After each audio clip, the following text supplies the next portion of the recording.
test lecture. Hi everybody, I hope you're doing well. This video is about characterization. Characterization is the process by which writers reveal characters' personalities and motivations. There are two primary ways that authors present characters. They can show, which means that they're using indirect characterization, or they can tell, which means that they're using direct characterization. And in the next couple slides, I'm going to give you an example of each of these methods. The first example I'm going to talk about is an excerpt from Tarzan of the Apes, and this is the very first paragraph of the excerpt that you read for last week when we were talking about plot. So this passage uses a little bit of indirect characterization, but it's mostly direct characterization.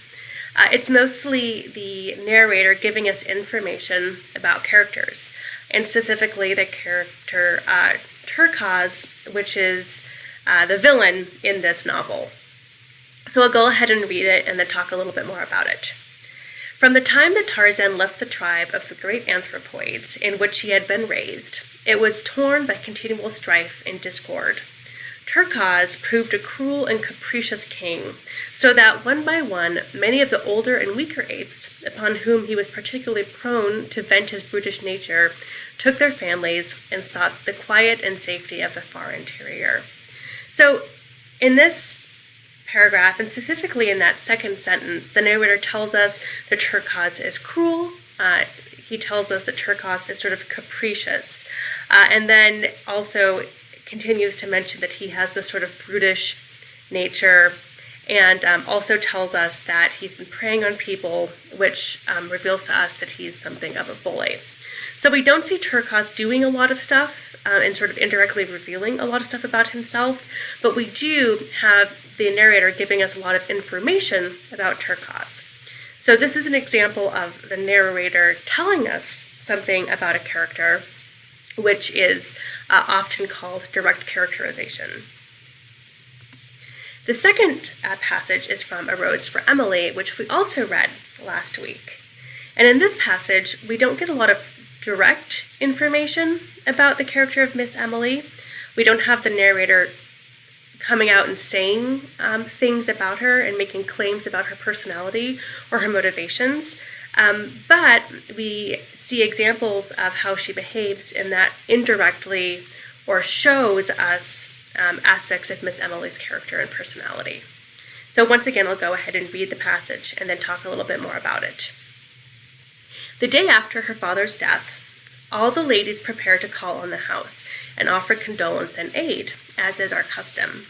Miss Emily met them at the door, dressed as usual, and with not a trace of grief on her face. She told them that her father was not dead. She did that for 3 days, with the ministers calling on her and the doctors, trying to persuade her to let them dispose of the body. Just as they were about to resort to law and force, she broke down, and they buried her father quickly. So in this passage, we see an example of Miss Emily acting in a way that people don't expect her to do. So they expect her, after her father dies, to probably be dressed in mourning, to dress in all black, and to exhibit a lot of grief, to be crying and acting sad and bereaved. But Miss Emily does the opposite. She dresses as usual, and she doesn't have any trace of grief on her face.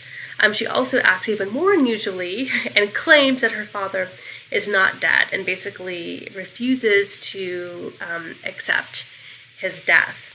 So this tells us as readers, this is one of our sort of earliest signals that Miss Emily is not a typical person, and possibly that Miss Emily is maybe sort of disconnected from reality in some way.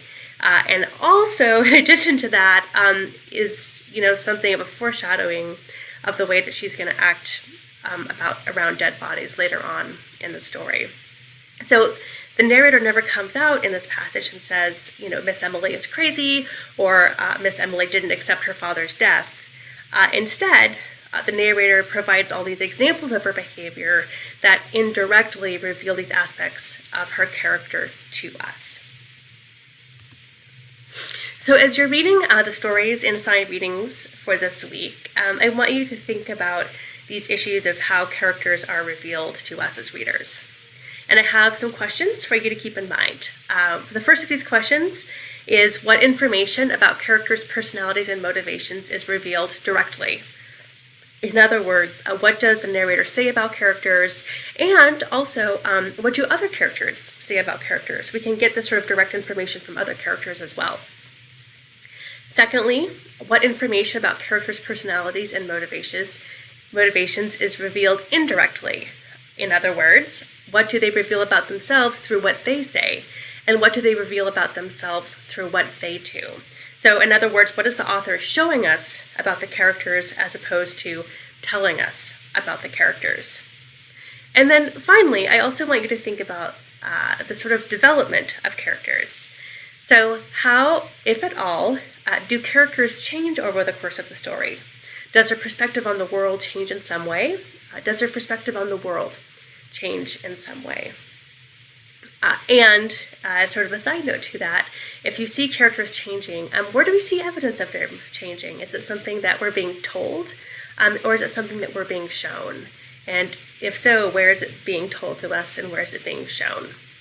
So I hope you enjoyed the stories for this week, and I look forward to seeing what you have to say in discussion.